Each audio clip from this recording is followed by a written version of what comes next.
Hi guys, good morning. Welcome back sa YouTube channel namin ni Papa Bits. Ayan po, nagkasabay-sabay po kami ng lakad ngayon dahil ako naman is pupunta po ako sa meeting ni Sia dahil nag-text na yung magiging teacher po niya sa daycare.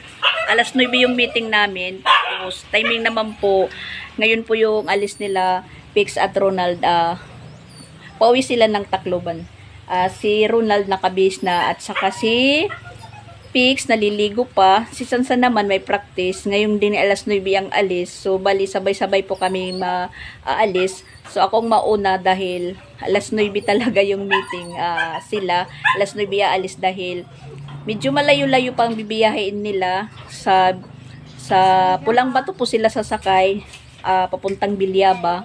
Kailangan maaga din po sila umalis dahil yung alis ng pambot or ferry boat is alas 12. So ako ang mauna ngayon dahil meeting po. So ayan, nandun na si Papa Bits sa labas. Pero babalik naman po si Papa Bits, magpapahatid lang muna ako.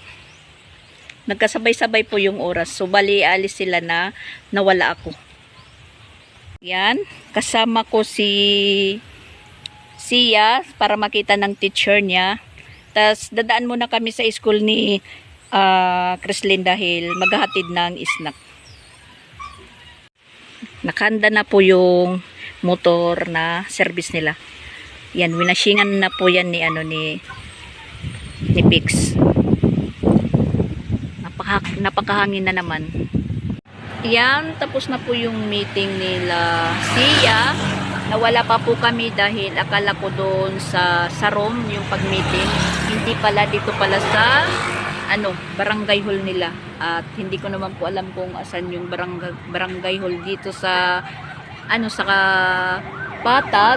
Yun pala is katapat lang pala sa school nila Chrislyn.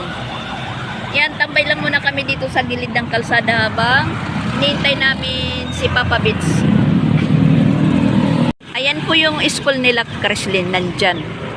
Kung alam ko lang sana na dito sa harap ng school ni Chrislyn merong daycare, dito ko na lang po si Sia ini-enroll. Ang kaso, ngayon ko lang po nalaman, so doon po siya sa likod. Pero okay naman. At nagkita na po kami ng teacher ni Chrislyn. Sia pala. Namin kanina si Papa Bits, pagkatapos magpatid dito dahil aalis nga sila Pix at saka si Ronald at aalis din si Sansan. So ngayon naghihintay po kami dito. Mga tinda-tinda, mga maliliit na tindahan ng mga sidewalk vendors po. Sidewalk vendors. Sa labas ng school nila Chrislyn. Ayan, maraming dumadaan na sasakyan.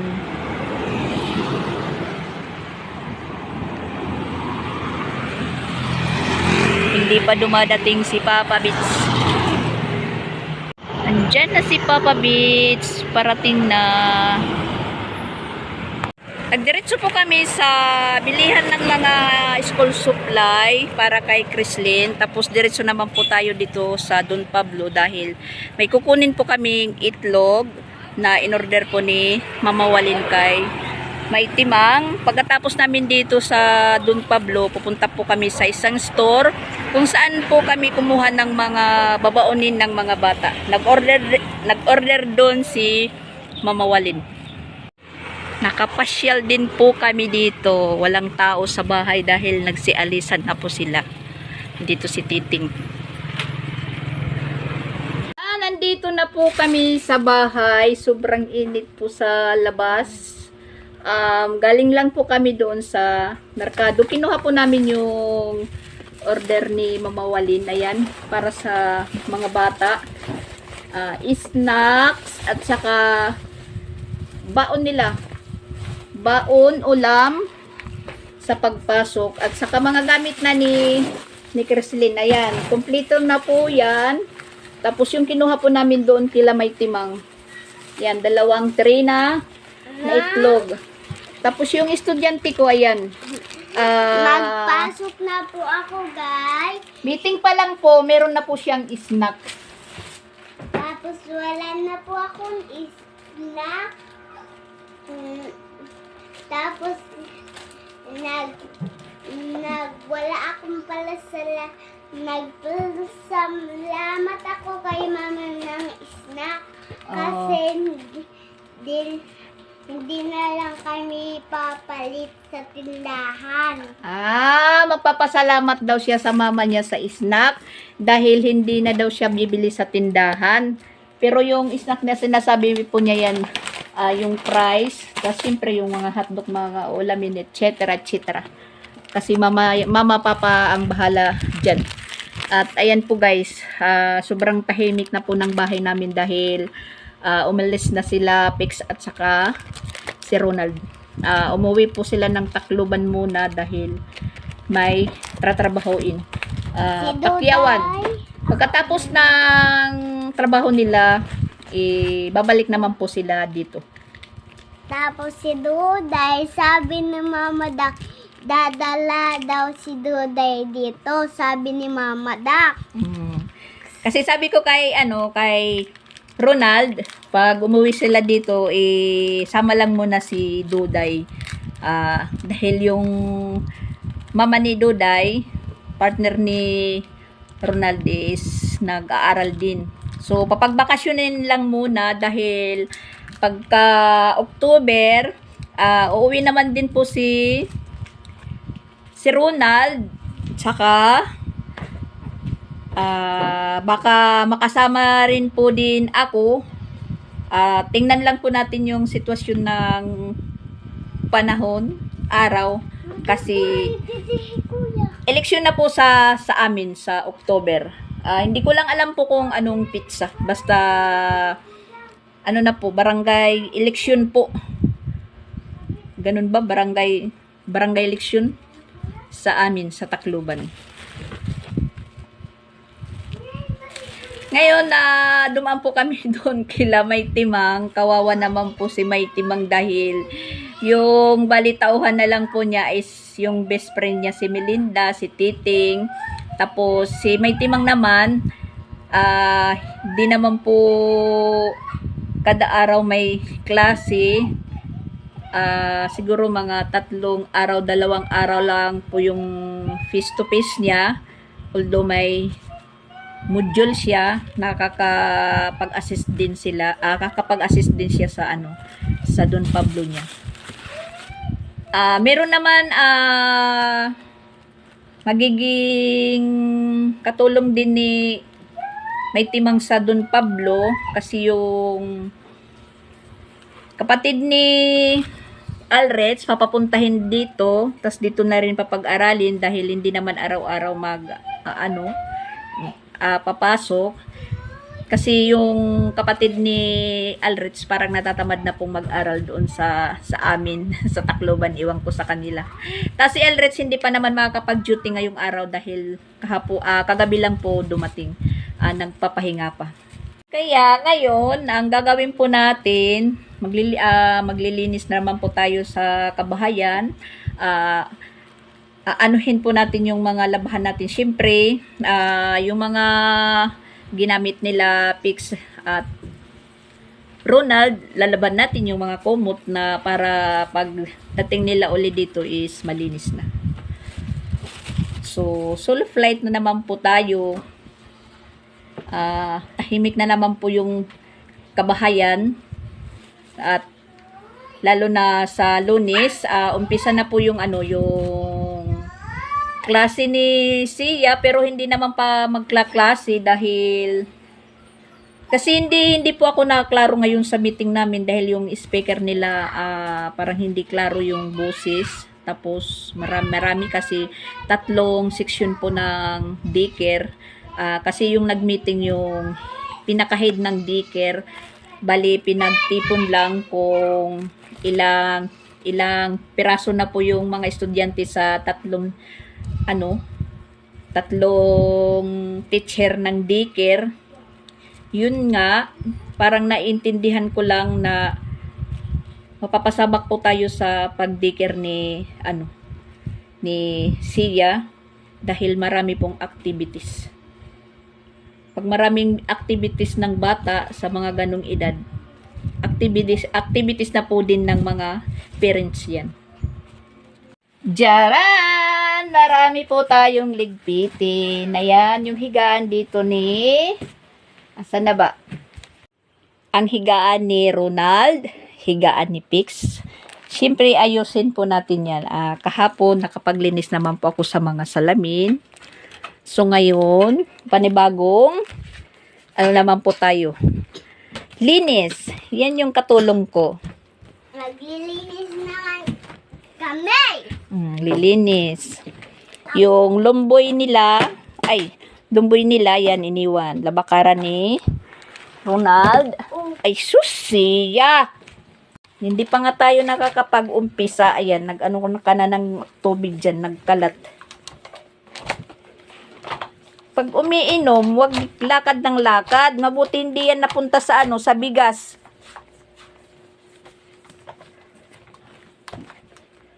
Yan, natapon na yung tubig. Pero mamaya na po tayo paglilinis. Yan. Ayusin ko muna yung gamit ni Chrislyn. Ayan yung bag ni Chrislyn May na bulsa pa po. in-order ng mama niya.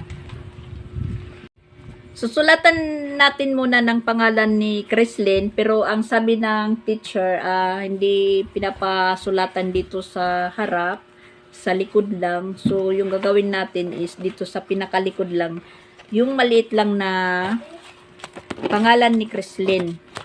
Tas, ito na po yung mga requirements niya nakasilid sa nakalagay sa plastic envelope, portfolio yata yung pangalan nito. Nandiyan na po yung folder, jacket ng folder, envelope, floor wax, tapos na merong glue, gunting, watercolor, at papel. Diyan na po. Hahanda na lang po natin na para pag Kalunes, pagdala na lang po ni Chrislyn. Tayo naman po yung taghanda ng things niya. Palagi i-check dahil na nagkakagulo. Sabi ng mama niya, yung iba daw is lagay lang sa plastic envelope. Hindi naman po pwede dahil may bag naman po siya. Yung po natin nito is check lang palagi. I-check natin. Siguro magiging mature na ngayon si Chrislyn dahil grade 2 na siya. Sa grade 1, parang wala lang po siyang pakialam dahil di niya alam siguro yung mga kasi yun nga, yung Crayola, yung kwento ko sa Crayola. Ito po yung Crayola niya sa grade 1. Ayan. Tingnan nyo. Hindi po ako maka-explain yung bali-bali na hahati-hati pala Yan. Yan po yung resulta. Tingnan nyo yung naka-plastic na lang po yan. Dahil naghihiwa-hiwalay. Lahat po ng color. Wala na. Hati-hati talaga. Yan po yung ko sa kanya na ngayon, wag ka nang masyadong ng mga gamit mo, maging burara dahil mahal na po yung mga bilihin. Di tulad noon, nag-aaral pa kami or kahit sila Jing, bumibili lang po pa ako ng notebook, tag 12 yung isa. Ngayon ako 30 na pala. 30 na pala yung isang notebook. Oh my gosh. Kaya nga, sabi ng mama nila, mag-aral daw silang mabuti para hindi po sila tatamarin sa gastusin. Yun po yung bilin kay Sia. Sia, halika Sia. Anong sabi ni mama? Mag-aral ka ng mabuti. Kasi excited na din po si Sia na magpumasok. Excited na din. Iwan ko lang nitong estudyante ngayon, kung anong magiging resulta.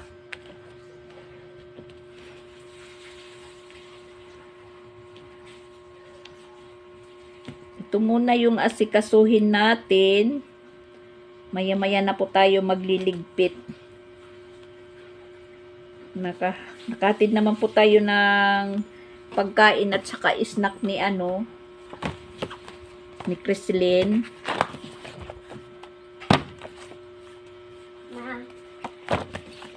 Sabi ni Mama, mag-aral ka mabuti. Mag-aral ka ng mabuti.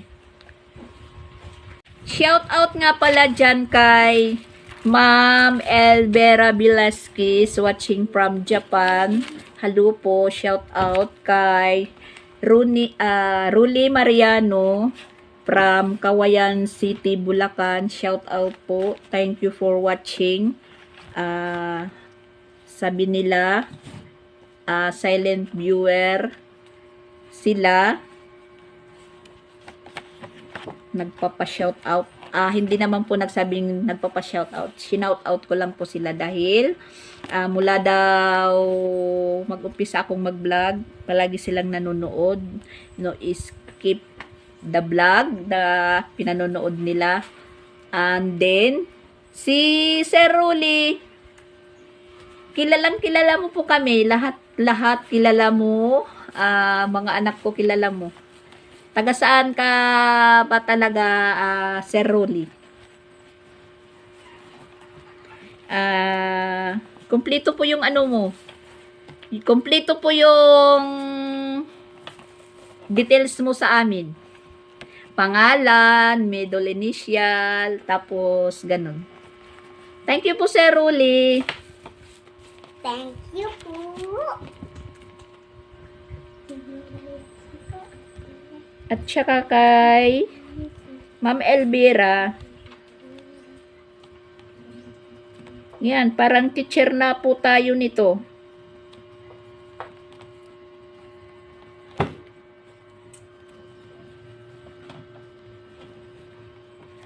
At oras na po, mag-alaon na. Siguro nakabiyahe na sila Pix, umalis na po yung ferryboat na sinasakyan nila. Ko lang po na ferryboat yung sinasakyan nila dahil maliit lang yun sasakyan pandagat, yung pwede lang ikarga motor.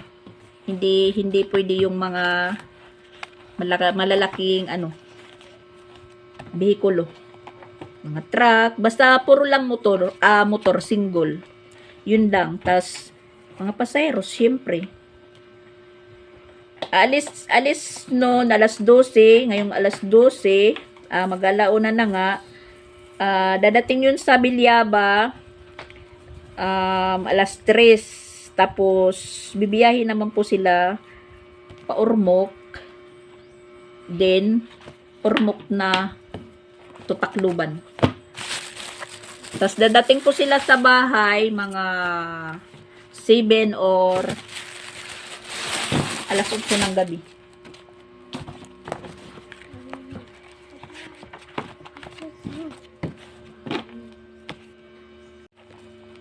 So, solo na naman po natin. Ako na lahat yung magluluto. Kasi mabuti si Pix na nandito dahil siya po yung katulong ko sa pagluluto dito.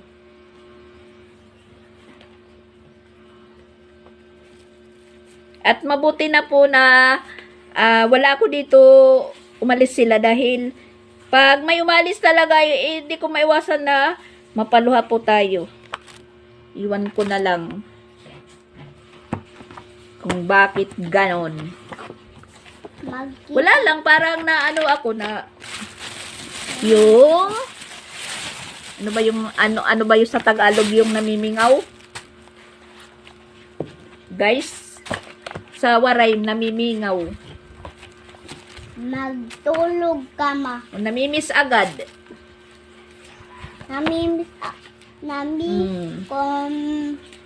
Kung birthday ni Papa.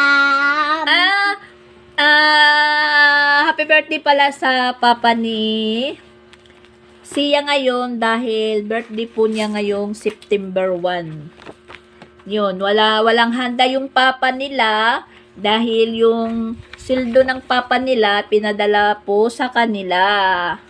Dahil kailangan na po nila ng mga requirements. Para Si Sia wala pa naman requirements na isinabi kasi maghi-meeting pa nga ulit. Happy birthday po Papa Christian. Mag-happy birthday po kayo kay papa ko. Happy birthday daw kayo sa papa niya. Kay Papa Papa Christian. Tapos, Ayaw sa burat akong kamot kay nagsusurat ako. Ka sa kabila. Wag nung anuhin yung kamay ko dahil nagsusulat ako. tapos, kaniyan po, birthday na po ni Mama. Tagal pang birthday ng mama mo. Tapos, kung hindi na mag-birthday si Papa, babalik na, Saan? babalik na birthday. Kasi si ating nga bumalik ng birthday. Kasi pag birthday ko, doon na lang ako sa dagat mag-birthday kasi si ate doon siya mag-birthday. Wow. Kasi yung sinasabi siguro, yung 1-year-old niya na birthday sa dagat po sila nag-celebrate. Kalimutan ko po guys ng snack ko. Nako, Sia. Di makakaintindi sa'yo yung viewers natin dahil yung shortcut. Bakit shortcut mga Maingay kami dito kahit kami lang. Maingay talaga.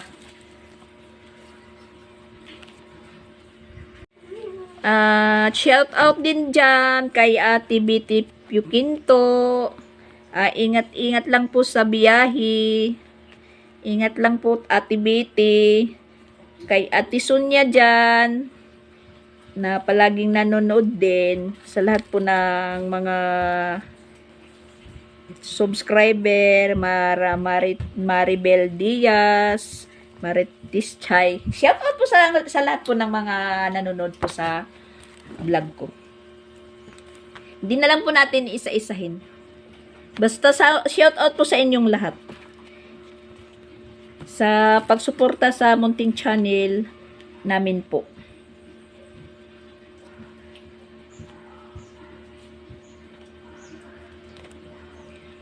At shout out din dyan kay Boss Carlo Mabansag, iski-chairman ng Manlurep, Barangay T4.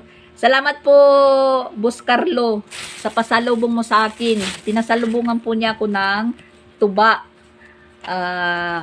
red wine. Pinasalubungan po ako ng tuba ni Boss Carlo na pinadala po kay Alrich.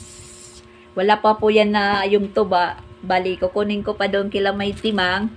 Baka makapagtagay-tagay pa po kami doon nila Boss Tipin. Thank you po, Boss Carlo. Keep it up. Good luck. Tapos na nating sulatan. Lagay na po natin sa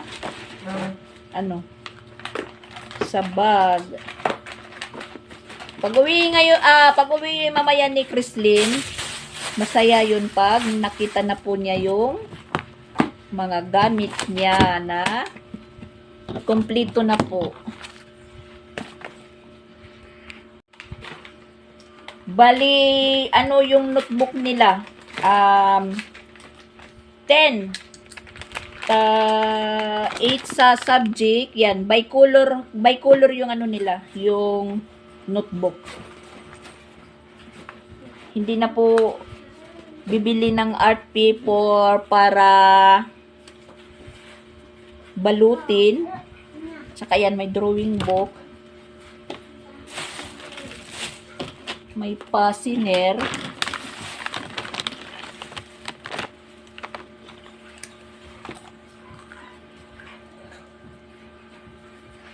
Noon na estudyante pa ako, naghihirap pa akong makakumpleto ng mga gamit ko noon. Paisa-isa lang po yung pagbibili ng nanay. Ngayon, agoy, hindi na pwede pong pumasok yung mga bata na hindi po kumpleto yung requirements. Tapos may snack pa sila, may baon. Ako, wala. Naglalakad pa papuntang eskwelahan. Tapos malayo pa yung hinalakad namin mula bahay puntang eskwelahan, 2 kilometers po ang layo.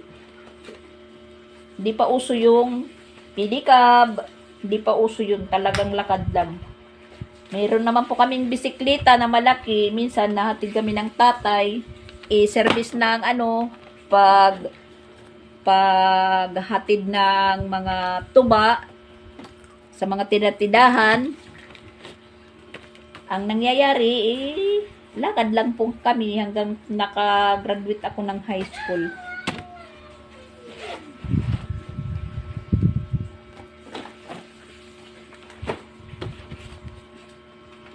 Tatay ko nga, grade 2 daw lang po siya, pero ang galing mag-English ng tatay ko. Bright po yung tatay ko. Siguro dyan po nagmana si Jing. Sa tatay ko. Bright talaga. Hilig po ni tatay magbasa ng mga newspaper. Ang bag ko. Ito ang tubirigan ko. Si ate, turubingan niya, gindala na. Hindi pa ako papasok, guys. Sa Lunes pa siya papasok. Oh, yan po guys daw yung bag niya. Oh. Parang steel bag. Tapos, ito naman is snack ko. Yan. Nang biling si Tito Ronald ng chicheria dito. Ay, chichirya yan ng Tito Ronald niya kagabi, nasa rip. Nagbilin daw, nag-iwan. Abi, si Siya. Baro baliktad yung mo. Ano ito? Ba't lumusot ito? Ano bang? Ito. Ganyan ba? Kasi ayan, ginaganon pala. Sorry, wala ako nito noon. Yung baonan ko, yung pinaka-tumbler ko noong nag-aaral pa ako is mobile. Yung galunan ng tuba, yun yung dinadala ko sa eskwelahan. Tas may baso para hindi mauhaw. Swerte nila si Chrislyn at saka si Sansan. Si Sansan naman yung bag niya is ito. Yan po yung bag ni Sansan.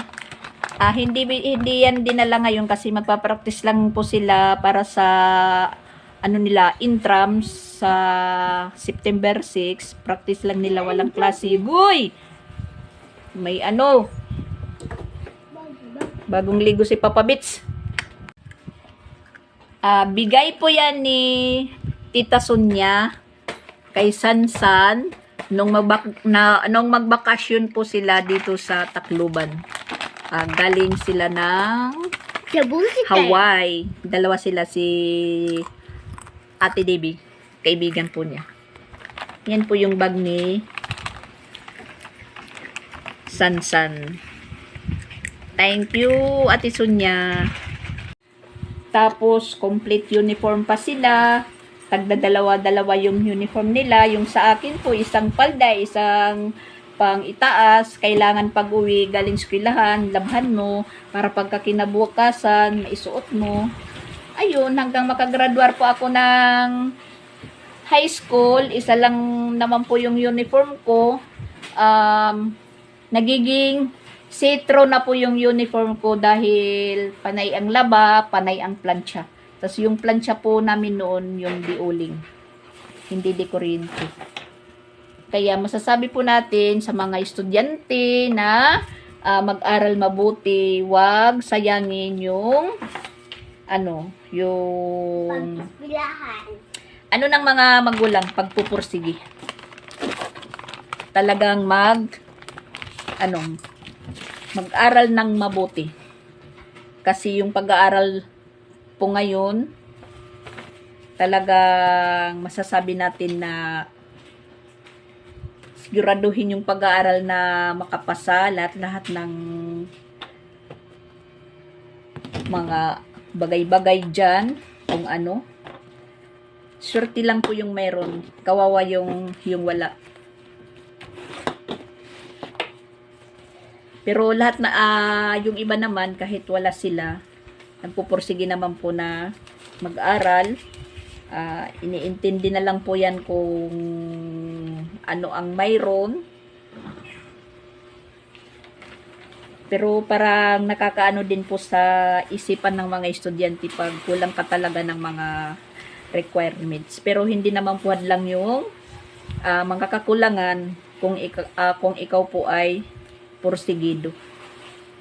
Nasa diskarte lang po yan ng isang personalidad ng isang mag-aaral. Kapag ipon na po tayo ng mga dapat sunugin, ayan, nakasako na. Susunugin ko yan mamaya at saka diretso na din po ako naglaba. Habang may oras pa, naglaba na lang po tayo. At andong pa nagpabili pa tayo ng sabon kay Papa Bits. Habang mabuti yung panahon, i-grab natin po yung paglalaba. Yan, mapresko yung yung hangin.